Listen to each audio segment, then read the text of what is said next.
Hi friends, this is Syed. Welcome to my channel. ఈరోజు మనం చూసుకున్నట్టయితే 5 కోరీ విక్టోరియా కాయిన్ ఇది. సో దీన్ని వచ్చేసి ప్రిన్స్లీ స్టేట్ ఆఫ్ కుచ్, అంటే మనకు ఇండియాలో వచ్చేసి ప్రిన్స్లీ స్టేట్స్ అనేటివి ఉండేవి, అంటే యువరాజుల రాష్ట్రం అంటారు కదా. సో ఆ విధంగా సో ఆ టైంలో ఈ కాయిన్ అనేది మనకు ఇష్యూ చేశారు. సో ఇది వచ్చేసి 1938 నుంచి 1943 మధ్యలో వచ్చేసి ఉండేది. ఇది విక్రమ్ సంవత్ క్యాలెండర్ ప్రకారం. మన క్యాలెండర్ ప్రకారం చూసుకున్నట్టయితే 1881 నుంచి 1886 వరకు ఉంటుంది నార్మల్ క్యాలెండర్ ప్రకారం. సో దీని మెటల్ చూసుకున్నట్టయితే సిల్వర్. దీని క్వాలిటీ 0.937 క్వాలిటీతో ఉంటుంది. వెయిట్ చూసుకున్నట్టయితే 13.83 గ్రాములు. దీని సైజ్ చూసుకున్నట్టయితే 31.65 mm వస్తుంది. Thickness 2.54 mm. సో మనం ఇప్పుడు కాయిన్ని చూసుకున్నట్టయితే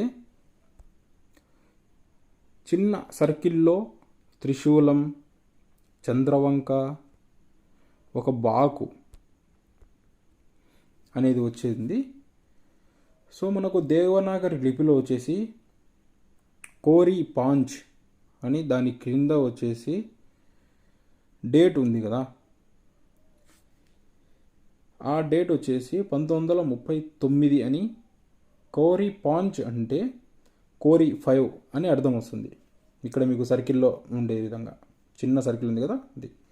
ఇప్పుడు సర్కిల్ బయట ఉండేది వచ్చేసి కొద్దిగా లెంతీగా ఉంటుంది, చెప్తాను, కొద్దిగా నిదానంగా విని అర్థం చేసుకోండి. మహారాజా ధీరాజ్ మిర్జా మహరావ్ శ్రీ ఖెన్గార్జీ బహదూర్ కుచ్ భుజ్ అని అక్కడ ఉంది మనకు. సో ఇంకొక సైడ్ చూసుకున్నట్టయితే ఇదంతా టోటల్ అరబిక్లో ఉంది. సో ఇక్కడ ఇయర్ కూడా ఉంది, మీకు ఇక్కడ మార్కింగ్ చేస్తాను కదా, అది వచ్చేసి ఇయర్. ఆ ఇయర్ వచ్చేసి 1882 అరబిక్ న్యూమిరల్స్ ప్రకారం ఉంటుంది. సో ఇంకా మనము పైన కింద సపరేట్ చూసుకున్నట్టయితే కుచ్ అండ్ భుజ్ అని సపరేట్గా అక్కడ ఉంది. సో ఇక్కడ మీకు పిక్చర్లో ఉన్నాయి కదా ఫైనల్గా, ఇవి వచ్చేసి అప్పటి టైంలో వచ్చేసి కొన్ని డిఫరెంట్ కాయిన్స్ అవి, అంటే ఆ టైంలోనే కొద్దిగా డిఫరెంట్గా కొద్ది చిన్న వేరియేషన్ ప్రకారం ఈ కాయిన్స్ అనేవి మింట్ చేశారు. సో ఇది ఫ్రెండ్స్, మీకు ఏమైనా డౌట్స్ ఉంటే కనుక ప్లీజ్ కామెంట్ చేయండి. మీకు నెక్స్ట్ ఏ వీడియో కావాలనేది అది కూడా కామెంట్ చేయండి. ఐ హోప్ మీకు ఈ వీడియో నచ్చింది అనుకున్నాను. ఈ వీడియో నచ్చిందంటే please like, share, subscribe. Thank you for watching.